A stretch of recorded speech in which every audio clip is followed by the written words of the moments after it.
Welcome back. In the previous lecture, we completed the qubit story by the Born rule for calculating probabilities and the generalization from polarization qubits to qubits of any kind. In this lecture, we move on to discussing quantum alternatives with more than two choices.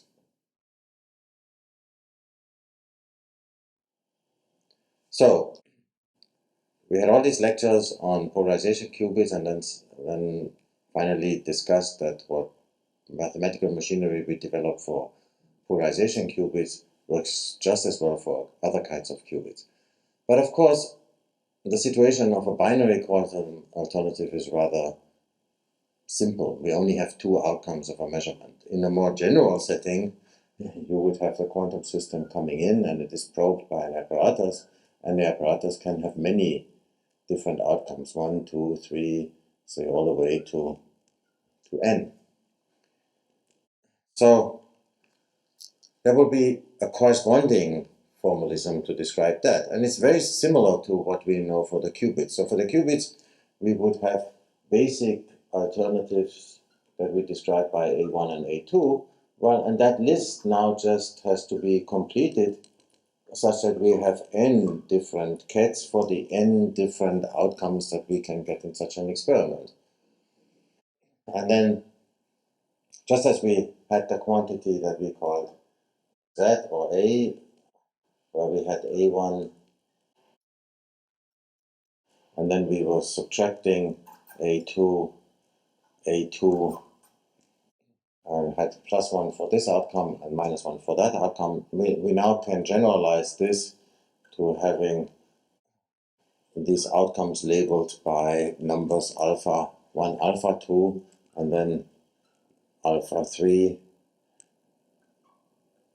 and so forth, until we get to an on the number alpha n for that outcome. So that means that when we get the outcome 1, we assign the number alpha 1 to it. For outcome 2, we assign the number alpha 2 to it. And finally, for n, we assign the number alpha n to it.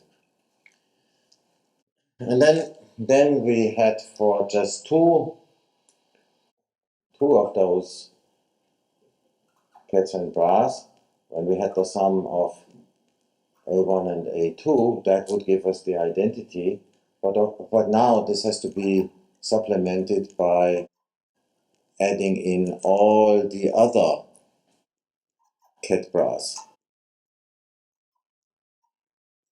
So using the summation notation, we sum from n equals 1 to capital N, and this is the cat bra for the nth outcome. And then we had the normalization, such as A1 was equal to 1, and that was equal to A2 and A2 cat bracket. And now this has to be supplemented by the same statement for 3 and 4 all the way to n. So that's for the normalization. And then we also had the fact that if we have the bracket between A1 and A2, that would give us a 0, meaning that if the physical system's properties are described by the ket A2, and we probe for the property described by A1, we will just not find it. The probability will be 0. Now the generalization of that is just if we have two of them, An and Am, that we get 0 if n and m are different. And if m and n are the same, well, that's the statement here, then we get 1. The compact way of writing this is to say that the n-m bracket is 1 if n is equal to m, and 0 if n is not equal to m, and for which we use this so-called Kronecker delta symbol, which is just defined in this way. So if the two labels are the same, the value is 1. If the two labels are different, the value is 0. So this is by beginning with the list that has A1, A2, A3 all the way to AN. But we can of course also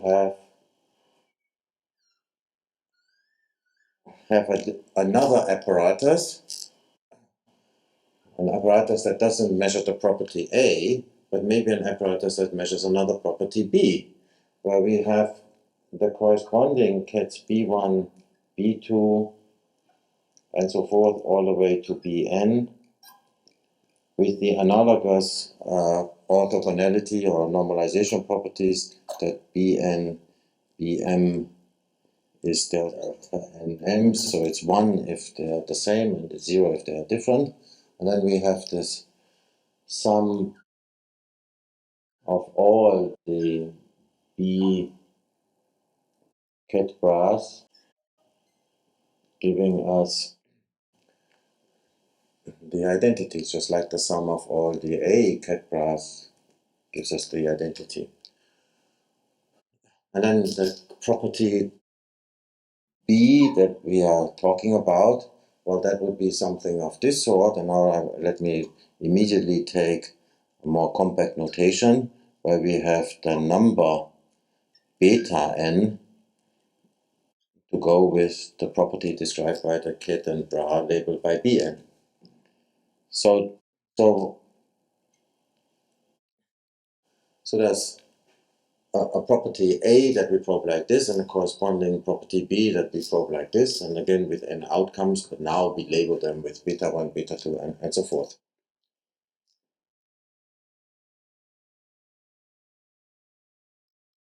So we have the property A with values alpha 1, alpha 2, alpha n, and these kets and bras that go with an. And so the property A is the sum of all ket bras an multiplied by the numbers alpha n. And these sets of kets and bras, they are pairwise orthogonal and normalized to unity. So this is what we call an orthonormal set. And then when we take the sum of all the possible ket bras, we get the identity. That's what we call the completeness relation. They're telling us that the set is complete. And similar for the B's, so where we have the numbers beta n and the kets and bras labeled by Bn, and they're also orthonormal and complete. Now, completeness just means that if I take an arbitrary generic ket, well, I can multiply this by the identity, and if I take the identity in the form of the ket bra sum for the A states, then we will get probability amplitudes here.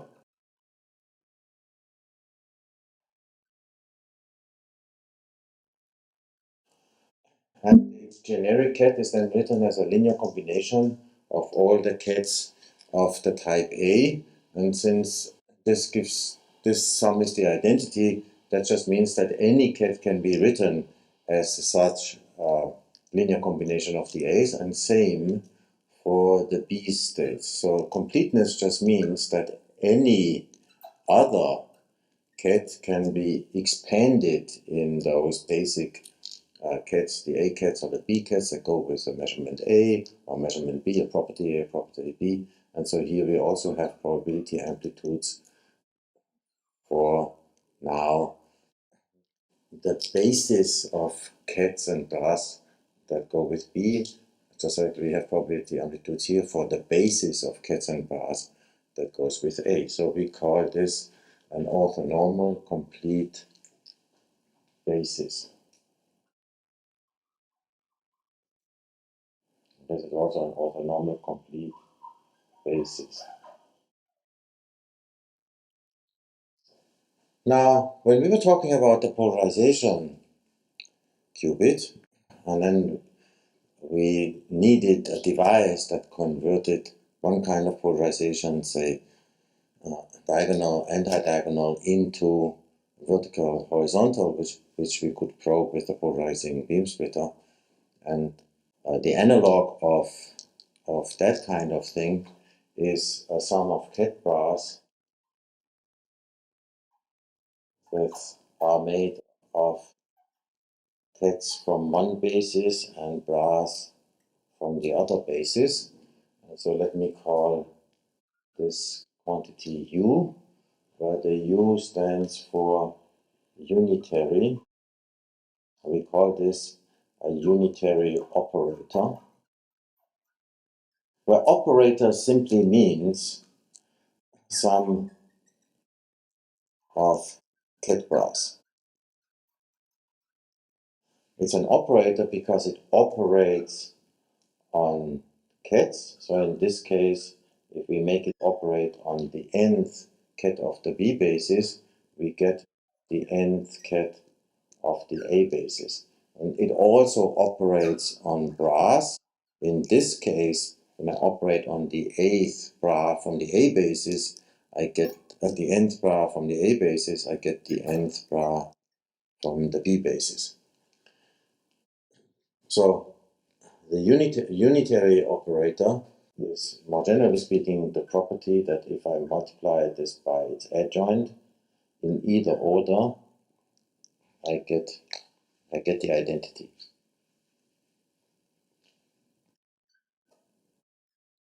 So what's the adjoint? Well, the adjoint is the sum of the adjoints of these ket bras that we have written. So those would be the ket bras where the ket Bn is multiplied by the bra An. So let us verify, say, this version of this product. So I'm multiplying U with U adjoint, and I'm writing this times this. But now I'm not using the same label N for the summation, but I'm using the label N for one sum and the label M for the other sum. And so we have AN, and then we have BN. So that's from here, and then from the second one we have BM and AM. And now we make use of things that we know from over here. So first we make use of the orthonormality of the B basis. So this gives us the Kronecker delta NM. And since this is a 0 except when N and M are equal and then we get 1, this double sum collapses into a single sum, say over N, and now we have AN and AN. And now the completeness relation for the A's gives us the identity. So yes, U times U adjoint is equal to the identity. And likewise, you verify that U adjoint times U is equal to the identity.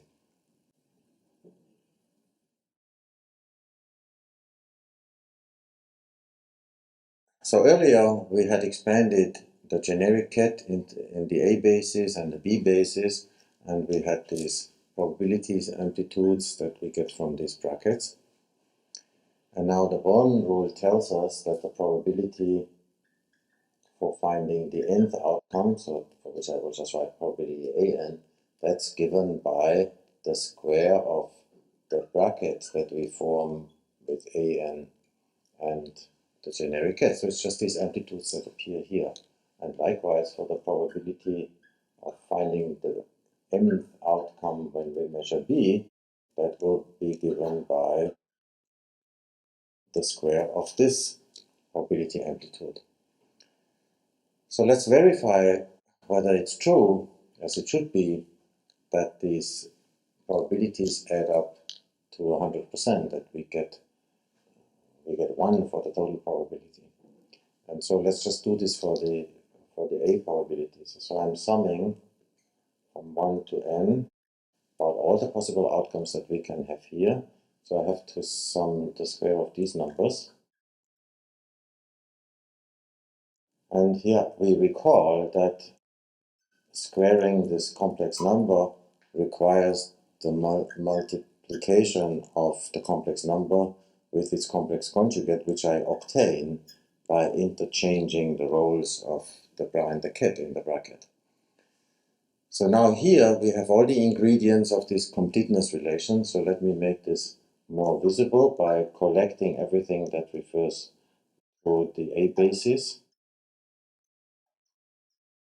and then recognizing that this sum is multiplied by the ket of the generic state on the left and its bra on the right. So here, that's the completeness relation. So this is the identity. And so we get the bracket, the normalization of this ket. And since we assume this to be normalized as always, this is just equal to 1. So yes, indeed, the sum of these probabilities is 100%, as it should be. So now imagine that the system is probed by the apparatus that measures B, and then there are all these different outcomes, and we select one of them, we block the others, and we select one of them, say the mth outcome, and that means that what is described here will correspond to the ket Bm. And this we then probe by the apparatus for A, and we have the outcomes 1, 2, all the way to n. And we ask, what's the probability for getting the nth outcome from this measurement? Well, that's where the Born rule comes in. And the Born rule says that this probability is obtained by taking the bra for the nth outcome, an, the ket for what comes in, which is bm, and then we have to square that. And so that will be the probability that we begin with the bm case and we end with the an case. Now, we also have the quite general rule that if we interchange the ket and the bra in a bracket product, then that just amounts to complex conjugation.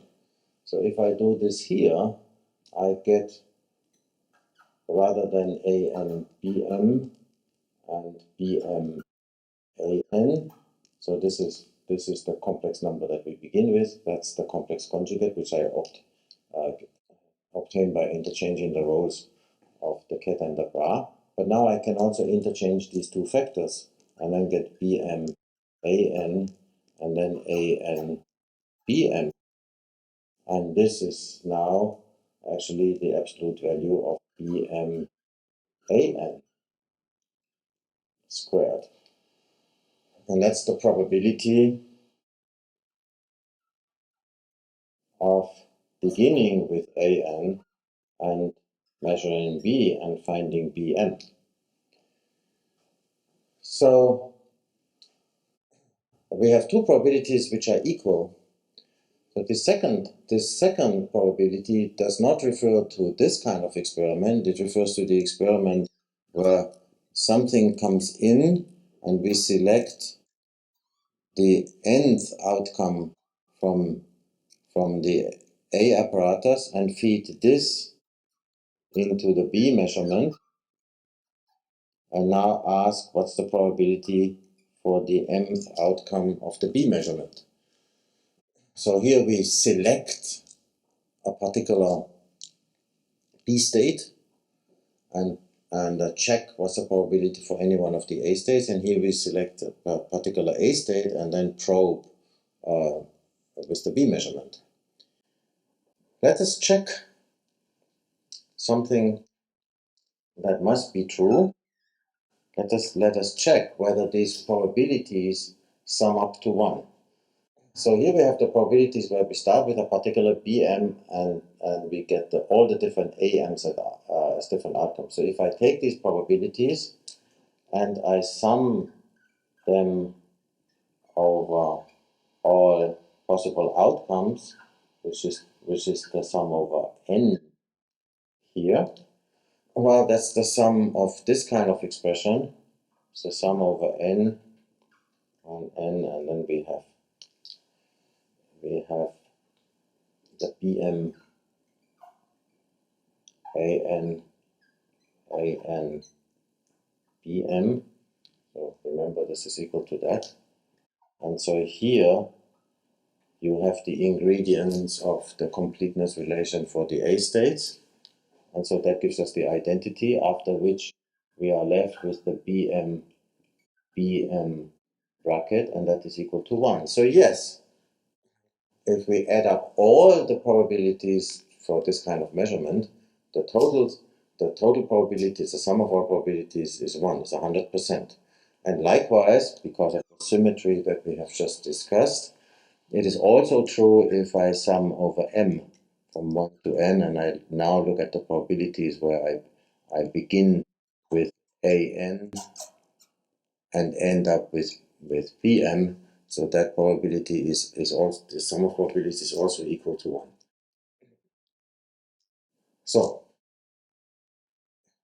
this is just a Born rule applied to states where we prepare the system such that it has a definite property for B. So if we would measure B, we would know that the outcome is Bm, that we get the mth outcome as the result, and then we probe for A. And then we can also look at it this way, say we have the system prepared that an A measurement has a predictable outcome, but now we are probing B, and we get all possible B outcomes with the respective probabilities, and these probabilities add up to 1.